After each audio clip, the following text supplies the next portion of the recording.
We've all been feeling the effects of inflation lately. From restaurants to grocery stores, we're paying more money for even less. In our last video, we went over 7 quick and easy ways to save money and fight inflation by growing our money without much effort and taking advantage of free money. If you haven't checked that video out, I'll link to it below so you can watch it after this video. In this video, we'll talk about 7 more tips for saving money without much work. Our focus this time will be how to lower our expenses by putting more thought into our spending and cutting costs where we can.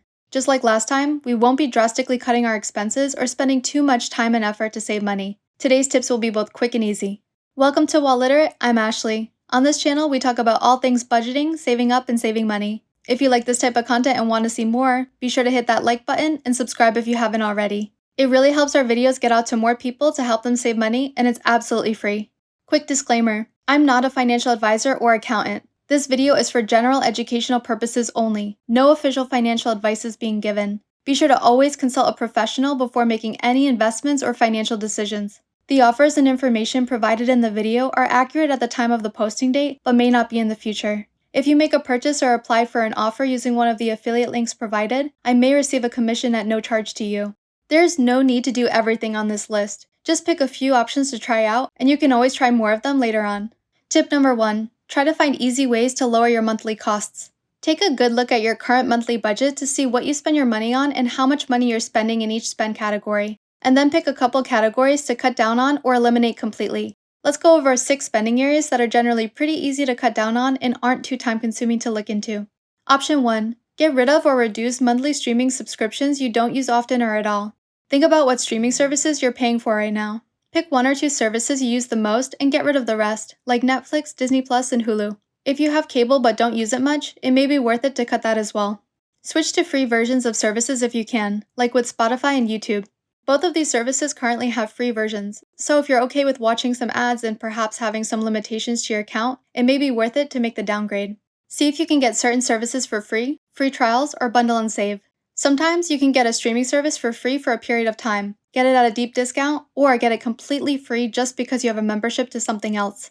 An example is Amazon Prime. Amazon Prime TV is free with Prime membership. So if you have a Prime membership already, you can take advantage of the streaming service free of charge. You can also get perks from bundling with other companies. For example, Verizon's currently offering Disney Plus for 6 months for free with select unlimited plans. Some companies will also offer discounts if you subscribe for a membership around Black Friday. A great example of this is Hulu. On Black Friday, Hulu has been offering its service for $2 a month for an entire year, which is such a good deal. If you're a student, you could qualify for discounts as well. Some streaming services and monthly memberships offer a cheaper price for students, so be sure to look into your options. For example, Spotify actually offers a discount of 50% off their premium subscription to students for up to 4 years.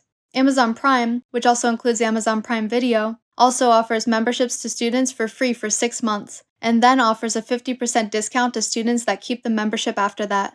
Option 2. Another monthly membership people pay a lot into over time is the gym. Downsize your gym membership, switch to a cheaper gym, or cancel your membership completely if you don't use it much. If you have a premium membership at your current gym, consider downgrading your membership. You may also want to consider switching to a cheaper gym. Planet Fitness is a pretty competitively priced gym, which gives you the option of paying $25 a month to bring a guest with you each time, $10 a month for a regular contract membership, or $15 a month for a flex plan with no contract. If you're a member at the YMCA, LA Fitness, or 24 Hour Fitness, for example, you may see some real savings by making the switch to a budget-friendly gym like Planet Fitness. If you have a gym membership mostly for doing cardio, and you're not going all that frequently, you may want to just cancel your gym membership completely and start going outdoors or get a cheap treadmill or walking pad to get your steps in. Option 3. One more monthly or annual membership we might forget about is shopping memberships, such as Amazon Prime, Walmart Plus, or Shipt for Target. Many of these stores still offer ways to get free shipping. You may just need to wait a little longer to receive your items, wait to place orders until you have enough items in your cart to qualify for free shipping, or use other options like ship to store or online pickup. Most of these memberships cost about $100 or more a year, so you can see quite a bit of savings just by cutting them out. Option 4. Look at what you're paying for car insurance and see if your situation's changed. One of the best ways to do this is to get new car insurance quotes every 6 months with at least 2 to 3 companies to make sure you're getting the best rate for your situation. Different car insurance companies have different metrics for deciding how much you should pay every month, so you can actually save quite a bit of money depending on your situation. Checking the quotes of at least 2 companies is a good rule of thumb. It takes a couple of minutes to do online or over the phone, so you really don't have anything to lose by doing this twice a year. The car insurance companies I've personally found to give the lowest rates are Geico and Progressive, so those two might be a good place to start. If your annual mileage estimate has gone down, let your current car insurance company know. You may be able to get a lower premium if your estimated mileage decreases. This is especially true nowadays, with so many people working from home a few days a week or even permanently. Less driving usually means there's less of a chance you'll get in a car accident, so updating this mileage information with your insurance may save you some money. It doesn't take long to update this with your insurance, usually just a phone call, signing a form, and perhaps a photo of your odometer reading. If you're able to, try to pay your 6-month car insurance balance in full. If you do this rather than paying every month, you can often save some money. Pro tip: if you can, use a credit card to pay for your car insurance. Insurance is pretty expensive, and you can easily get 1 to 2% cash back depending on the credit card you use. Let's say you're paying $800 for a 6-month premium. That's $8 to $16 back in your wallet just from using a certain credit card to pay. Plus, if you're using a new credit card with a welcome bonus, paying for your insurance with that credit card can help you reach that spend amount faster.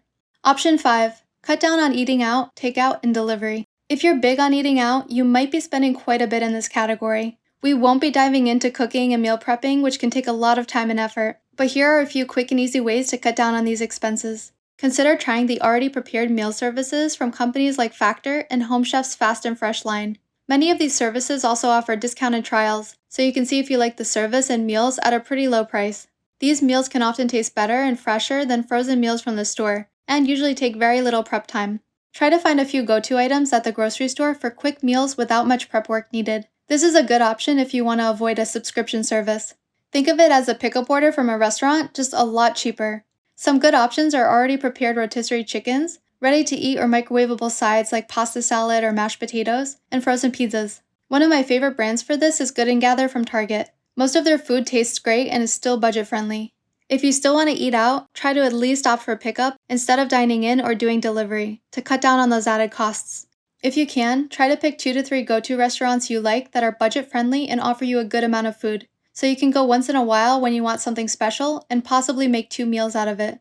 If they also offer a Yelp discount or coupons, that's even better. Option 6. Cut down on your food waste. This is definitely something that can be easily overlooked, but food waste is a major way we overspend on our groceries. Regardless of the prices and sales we take advantage of when shopping, wasted food is wasted money. Try to buy items that expire quickly in moderation, and don't stock up too much if you can avoid it. Try to freeze items like meat, fish, seafood, and bread right away, or at least a few days before they expire. Clean out your fridge and try to keep it relatively organized during the week, so you can see all the groceries you have and keep tabs on what'll expire soon. Tip number 2. Bulk buy when it makes sense to do so. Bulk buying, when done right, can offer some big savings compared to buying single items or items in smaller sizes or quantities. Let's go over how to bulk buy effectively. It's best to bulk buy items that don't expire or don't expire for a while. A good rule of thumb is something that expires after at least a year. In particular, try to avoid stocking up on anything that expires within 6 months. Keep in mind how often you generally use the item to avoid waste. If you go through the item pretty quickly each month, then it's okay to stock up on it even if it expires in a few months, since you'll have used it all up anyway. For example, if you drink coffee every day, you might opt to buy the larger size of creamer, or you might want to stock up on the regular sized creamer if there's a good sale. But if you just drink coffee once in a while, it's probably not the best idea to stock up on creamer. Some good general options to consider bulk buying are things like toilet paper, paper towels, shampoo and conditioner, soap, body wash, razors, toothpaste, floss, mouthwash, and cleaning products. Really anything without a short expiration date. Try to avoid bulk buying things like makeup and food that expires quickly, unless you're sure you'll use it all up before that expiration date. Always look at the per unit price so you see how much you're really saving. Sometimes when different sizes are available, the middle size or even the smallest size can actually be a better deal than the largest value size if it's on sale. Again, compare those per unit prices. It'll appear right on the price tag next to the actual price of the item, so there's not too much math involved. Keep in mind any digital coupons you have for the product, as well as any deals the store is running, like spend X, get X off, buy one get one free, etc. A lot of times, these deals may be marked on the shelf next to the item, and other times you may need to use their app to get those deals. This doesn't take very long, and you can get instant savings. With digital coupons, the true cheapest size can vary, so if you know you do have a coupon that can only be used for a certain size, you may want to factor that in as well. A lot of stores will offer buy one get one free deals, so if you see that for a smaller item, it may be a better deal to get 2 small sizes for the price of one, rather than one large size. Stores may also run deals where if you spend a certain amount of money there, or a certain amount of money in a certain spend category, you can get a discount, coupon for your next visit, or a free gift card for a certain amount. Take advantage of seasonality when bulk buying. Try to bulk buy items that are deeply discounted around Black Friday and Cyber Monday. Try to also stock up on items right after certain holidays, like Christmas, Thanksgiving, Halloween, the 4th of July, and Easter. You can get great deals on decorations and gifts for those holidays for the next year. You'll often see clearance prices that can range from 50% all the way up to 90% off the original price. Again, keep in mind expiration dates on items like food and drinks though. If you stock up on Halloween candy or hot chocolate mixes, be sure you or the people you know will use it up before it expires. That concludes our list of even more quick and easy ways to save money. If you missed our original video with more tips for saving money, I'll link to it so you can check it out. Let me know in the comments, have you tried any of these ways of lowering your spending? Are there any you're thinking of trying? If this video was helpful to you, be sure to click like and subscribe. If you want to be notified when we post new videos, make sure you also click that notification bell when subscribing. Thanks for watching and see you next time.